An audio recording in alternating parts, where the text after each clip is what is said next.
Dating show पर तनाज़ा खड़ा होने के बाद आयशा उमर की वजाहत आ गई है। पाकिस्तानी अदाकारा और मॉडल आयशा उमर ने अपने शो लाजवाल इश्क पर होने वाली तनकीद पर वजाहत देते हुए कहा है कि ये डेटिंग शो नहीं बल्कि रिश्ता अज़दवाज पर मबनी रियलिटी प्रोग्राम है। एक खुसूसी गुफ्तगू में आयशा उमर ने बताया कि बाज़ मीडिया इदारों ने शो के तस्वुर को गलत अंदाज में पेश किया है और ये तासुर दिया है कि ये मगरबी फॉर्मेट से मुतासिरा डेटिंग शो है, जो कि दुरुस्त नहीं। आयशा उमर के मुताबिक शो का असल मकसद नौजवानों के दरमियान मायने खेज बातचीत, ताल्लुकात की समझ और शादी के लिए मौजू साथी तलाश करना है।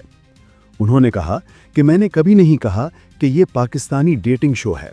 ये बिल्कुल भी डेटिंग के बारे में नहीं बल्कि ज़िंदगी का साथी तलाश करने पर मबनी है।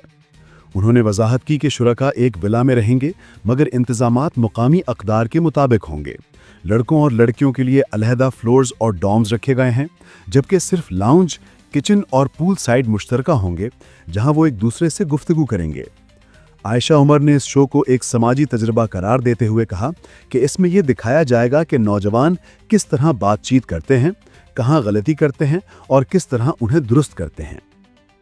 उनके मुताबिक शो में पहले से कोई जोड़े तय नहीं हैं, बल्कि शुरका आपस में मेल जोल के जरिए कुदरती तौर पर ताल्लुकात बनाएंगे, जिसका मकसद शादी होगा। शो के फॉर्मेट में मुख्तलिफ कम्युनिकेशन बेस्ड गेम्स और टास्क शामिल होंगे, जबकि इसे तुर्की में एक पुरतायुश विला में फिल्माया गया है। ये रियलिटी शो यूट्यूब पर खुसूसी तौर पर नशर किया जाएगा, टीवी पर नहीं।